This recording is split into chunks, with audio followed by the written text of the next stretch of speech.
let's jump straight into the little official bio so everybody knows who you are, and then we're going to get to the show, the exciting part. So, Chelsea Verrette is a school leader and educator who uses her experience to partner with education and education-related businesses and professional development, strategy and operations, and telling their story. As an assistant director, Chelsea saw that she could multiply her impact on learners and educators in a meaningful way. Then came 2020. This has carried her over to her current role as a success coach, where she helps individuals to ruin their life and challenge the status quo in their own lives and to live outside the boxes that others have created for them. Chelsea, we're talking all about life plans. And when we first connected and you shared your story with me, it was kind of very much that idea of you can plan all you want, but other things are going to happen and you kind of have to adapt. So I'm excited to have you speak to us about this. But before we get into that official topic, why don't you tell us a little bit more about who you are and what you're all about?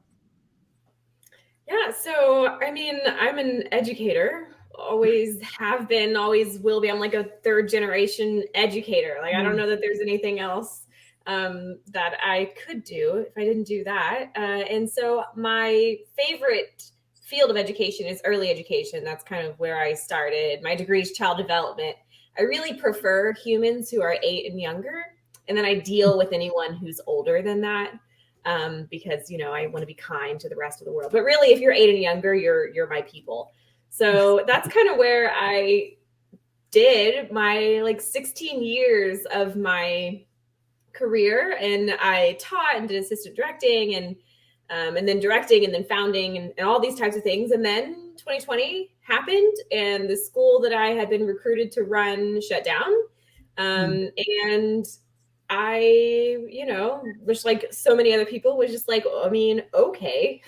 So I had some things that I was doing on the side. So I just kind of jumped into those. So now I live on outside of the school walls, still doing a lot of education stuff. But yeah, I mean, that's me. We all lived through it. It's 2022, not 2020, as I was reminded yesterday. We've had a whole 2 years since then. It's crazy. Oh my gosh, yeah. So true. It's funny. I love how you say, you're an educator versus being a teacher. This is something that I've talked about extensively, and Yermi and I talked about this on one of our shows. There's a difference between an educator and a teacher. But it's interesting that you prefer the younger grades, whereas I can only work with higher functioning, more mature students or adults. So it's interesting that everybody has their place in the field of education. I mean, you say higher functioning and more mature as if the 4-year-old is not higher functioning and more mature than the 12-year-old. I'm just throwing it out there. I'm just saying. Or the 33-year-old. Like, this is what I'm saying. Yeah. Leave that there. Right. Absolutely. I mean, just yesterday, I was having a little conversation on the comments on a LinkedIn post, and we were just talking, and it turned out that like emotional intelligence, that's being thrown around a lot lately, and we were just saying like, but maybe it's just really a maturity level. I mean, like these older individuals who are acting like a bunch of children, And my very beginning was also an educator for children, and I prefer the Middle Ages. So it's funny, we have young, old, middle, we have it all represented here.